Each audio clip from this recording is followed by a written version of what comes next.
What's up guys, Duke Sloth here with another patch notes review.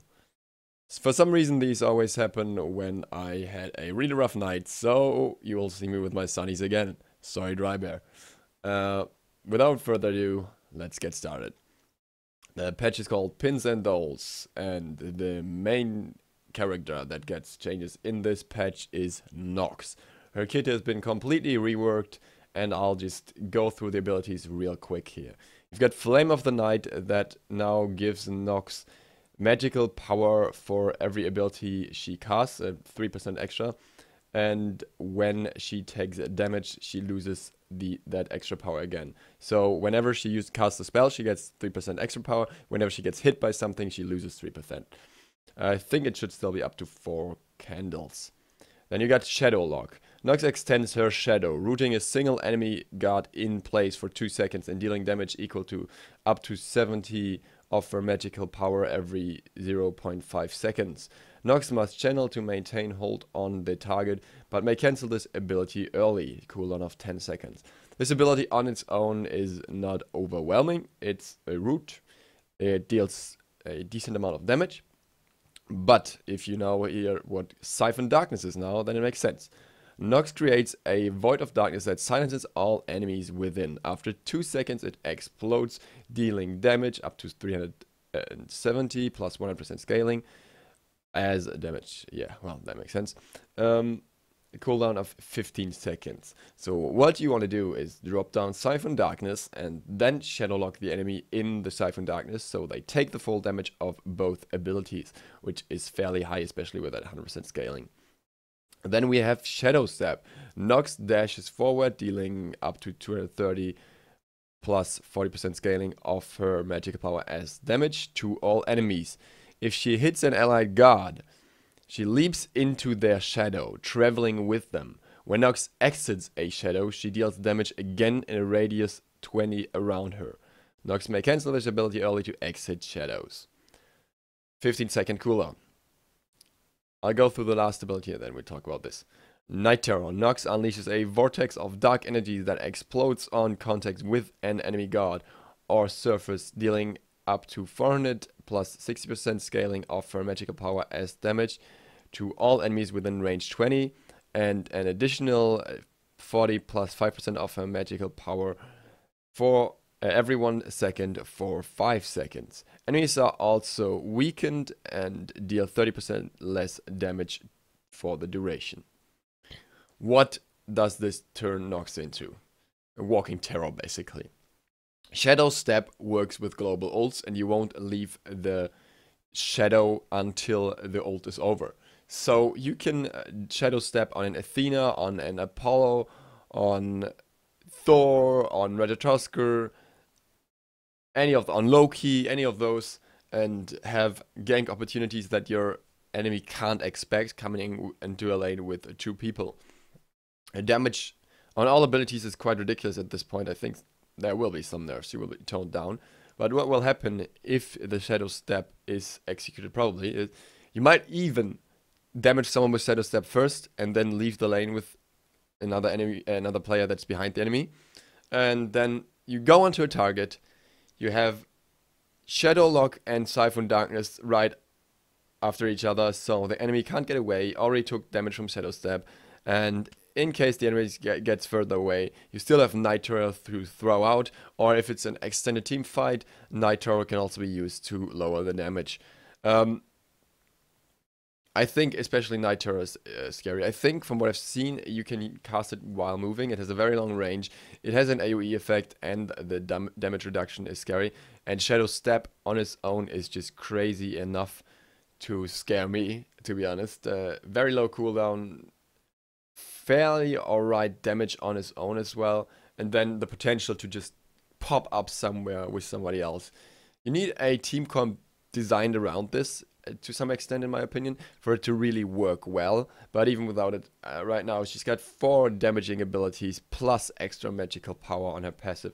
She will burst a lot more than she used to be and be less of a poke mage. And she has a huge amount of CC by having the root, the silence, and to some extent I'd call the damage reduction a kind of CC as well. Alright, then you've got the visual upgrade for the arena map. I think you've seen the videos for that. We go through the skins real quick. We got the new Agni skin that you get for playing with a referred friend. People are not too happy about this. I don't mind because I'm always playing with a referred friend, but I can understand why some people don't enjoy this. Then you have the Bumblebee Cupid skin and the new Voodoo Nox skin. I think it's called Voodoo. We have a Kali tier 2 skin. Interestingly enough, they gave Kali a new skin, but no no changes to accompany it, which surprised me because I don't think many people are playing Kali at the moment, and could make her more interesting if she actually had something worth playing her for. But whatever. I guess it is there. Then we got the tier 2 Sun Wukong skin. Looks pretty interesting too. And we got the new gold skins and legendary and diamond. So Bellona is the first one to get this, and she will now have normal skin instead of golden skin, but her armor will be gold and blue, or gold and black, or diamond and blue. Same goes for Anubis. You can't see it too well in this, in my opinion. This would be the gold skin with the gold and blue. Looks a bit like a recolor, but I think it'll look fine in game. Right, now we got that. We'll just scroll through this real quick. Some new voice packs for the skins, some new emotes, some new icons, some small UI fixes, some little bit bigger fixes. Working on some glitches, but nothing relevant for most of us. What is relevant are the items. These items usually mostly affect hunters. This patch is targeted at hunters aside of Nox, and we just go through them. We got Bluestone Pendant. Bluestone Pendant, physical power reduced from 15 to 10. Takes away a little bit of the aggression, not much, but a little bit. Reduced mana return from 3% to 1.5% of missing mana. This is heavy. This is very heavy, because this means hunters have to consider more how they should clear or not, when they should clear, when they should try to rely on their auto attacks, having less power on one hand, and then also having less mana. I'm not quite sure if Bluestone is still gonna be the standard item on every hunter now, because others might just, like, if you're not that mana dependent, you might be able to clear better in a different way. We'll see. But it's definitely a nerf that hits there early in some place. Unfortunately, it does not only hit hunters, because it also hits mana hungry, solo laning warriors mainly, that are not supplied sufficiently by the blue buff and need some extra mana regen. They worked around it somehow before, and they still will, but just be aware it's not only a hunter nerf here. We got Witchblade being buffed a little bit, also kind of working in the whole set of toning down hunters a little bit, because it's obviously strong against hunters. We've got the attack speed slow aura increased from 15% to 20%. It's still of the base attack speed, not of the stacked attack speed, which is kind of unfortunate in my opinion, but well, gotta start somewhere. And the power reduction is increased from 25 to 30. Just a little better, making up for the lack of movement speed it has now. I imagine it might be picked up again on some characters in some certain combinations. But then again, a Mid Guardian still does the job better, in my opinion, most of the time, if you want a defensive item. We got Icavale. Icavale has the attack speed reduced from 30 to 20%. To be honest, I haven't seen too many players actually building Icavale lately, because with most builds, it's not even necessary to go into it. So I don't think that will change too much. It won't be picked up as much.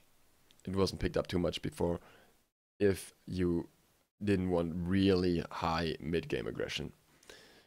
Then Executioner gets a little nerf. Attack speed reduced from 25% to 20%. Coast increased from 2,200 to 2,250. Coast increase doesn't really matter. 50 gold is something you just wait out on base. But the attack speed reduction might be relevant, because Executioner is a core item on many on many hunters, and the question is, will the attack speed be enough? Most hunters try to just work around getting more attack speed items by going into Executioner. Had the physical power other than that. And in the end, this might actually buff the Heartseeker build because RC has some extra attack speed, so you have extra attack speed for the longest time. It might make attack speed boots on hunters more relevant. But I don't think it will change much about the use of Executioner in general. We got Heartseeker. The cost is being increased by 100 gold. Once again, I don't think it's too relevant. It's not even an extra wave that you have to kill to get that. So, yeah, Heartseeker is still Heartseeker, you know. And at the moment, it's very strong. And RC didn't get touched, so people would just pick up RC over Ecoveil and still go for the Heartseeker RC chain mostly, I guess.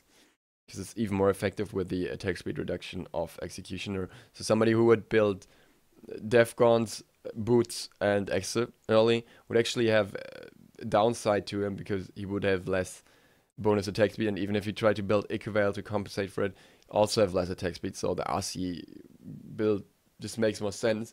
And as Heartseeker provides more power than Defgons, if you don't feel safe enough, then you might go for Defgons. But why would you go for Defgons and RC and just overstack lifesteal basically in order to get your build running and your build being functional much later when you can just go for Heartseeker, RC, and Executioner being more effective in that way? Then we got Shield of Regrowth, physical protection increased from 20 to 30. It's still not that great. Sorry, but it's still a very niche item, and the protection is not gonna make it or break it. We got Runic Shield, cost reduced from 2,400 to 2,300. Alright, fair enough. I don't think 100 gold will change here much either. Like, the big chunks is what matters, not 100 gold here and there.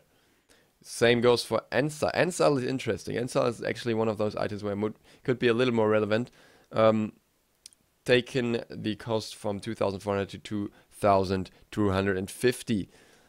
Because Ensal was rarely profitable to stack due to the nature of it being a stack item but being accessible very late. And at that point you can usually get Transcendence, which is just superior in most situations. But now it might see a little more play. It's still not going to be a major factor, but it might see a little more play. Then we got Celestial Legion Helmet. That's a price reduction we can talk about, as the price reduction was 500 gold. So, reduce the passive proc frequency from every 15 seconds to every 6 seconds. Problem is, a mage is probably gonna be dead after 6 seconds in most cases. So let's see how that works out. But all in all, I think there's more of a spot for this item now than it used to be. Not a major item that you want to pick up in all situations, but could be like a safe defense item as soon as the hunters build crit and stuff like that. Better than before. And then we got God update balances. AMC's bees. Basic attacks from AMC will now extend the duration of bees on the target by 1 second. Targets that suffer from bees for 4 seconds are disarmed for 1 second. Reduced duration from 3 seconds to 2 seconds. So, basically, what you want to do is you apply bees, and then you auto hit the hell out of them. So, bees will stay on the target, and they will get disarmed. What does this mean for AMC? AMC has always been strong at boxing. He's always been a scary boxer. He fell off a little too much now that other hunters just had a better spot, but he's always been a strong boxer. He's even better boxer now. He's probably going to be very, very good in Joust. But in Conquest, he still has the same problems. He still has no escape. He still has the problem that he's very gankable early. And if you manage to take him down long enough, he'll have a huge problem regardless. Even if you just get disarmed for 1 second, it's not going to matter. But if he snowballs, he's probably one of the scariest late game hunters too, because if you survive for 4 seconds, that might just be exactly the time when one of the hunters dies, and if you get disarmed at that very point and then he lands his crucial final shot that you would have landed if you were disarmed, his boxing is going to be scary. Then again, how often do you box Hunter versus Hunter? But yeah, even scarier in boxing situations, still not a major pickup as due to the lack of escapes. Apoir gets another little nerf, which affects his ultimate being cancelled as soon as he dies. Nice thing there. Apoir ults will focus him. Ults over. Nice stuff. I think he's slowly getting to the point where I call him rather balanced, though I still think the cooldown on his ult is too low. Well, a little bug fix for Artemis, and Ayo Kwang gets a fix for King of Eastern Seas, which is great to me, as it will now knock up and execute more often instead of glitching around. Stormcall gets a little visual fix, same goes for Chang'e, little glitch fix. Hu Yi gets a relevant change, which is his dive bomb, allowing him to stay in the air, float in the air, and then drop down at a target location instead of flying around. This should allow him to leap over things, and it should generally make this a better ability because it just used to be very trash. It depends a lot on how fast you can actually trigger this ability. So if you just rush up and click right away, if you just jump down instantly, or if it still has a longer delay. Might be risky against the Willish because he will be in air until he jumps, and she can just pull him down. But will make him more viable, I think, in general, because his leap was his biggest issue at this point. We got Naja. Naja gets a new passive. And this one is interesting because it is now Immortal Spirit being reworked into Righteous Spirit.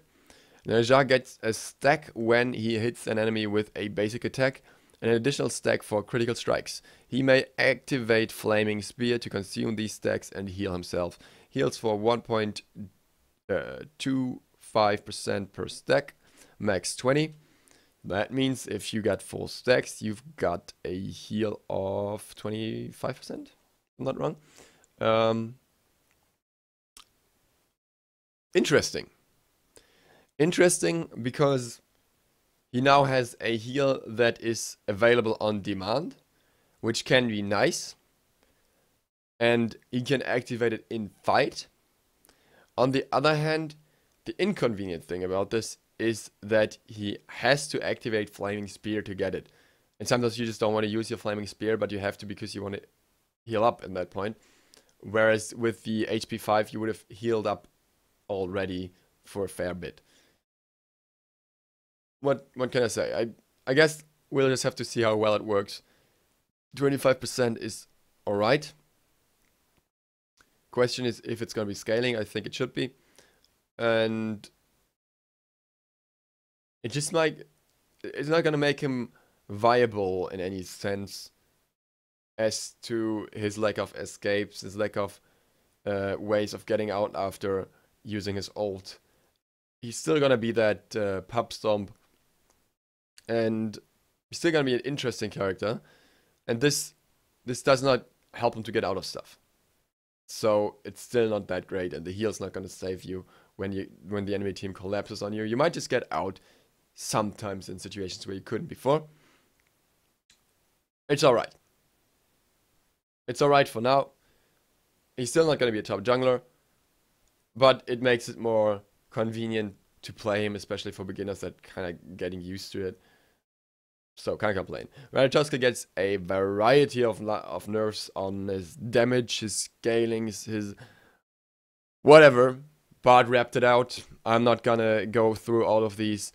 What I can say is the nerfs were necessary. His damage was way too high. Scaling reductions will make him more balanced. It will be interesting to see how it pans out now. He might actually have lower scalings than Thor in total. Not sure. I won't judge this yet because Ratatoska has just been released. He was very strong. And I assume that he will still be fairly strong. We'll see. This is something I don't want to discuss too much because he's just too new and I haven't even mastered him at this point. Well, fixes. And the biggest rework in this patch is obviously Zeus collab emote working now. Good stuff. Alright, so yeah, in general, what can I say? Hunters will see some adjustments to their kits maybe, but I don't think items are going to change too much. The decision might arise not to pick up Bluestone anymore. Maybe people will try to rush Heartseeker right away. Sometimes that's a risky decision. We will see, but in the end, the general kits should probably still be the same, unless somebody comes up with some very interesting math as to why something else should be built. I assume not. I think what could see some more play is Hasten Fatalis, because it has that extra attack speed for the Executioner. But I know that many people just hate it, and that's okay. I'll keep picking on Medusa, whatever. Alright, that's it for these patch notes. Thank you guys for tuning in. Hope to see you next time. Duke Sloth out.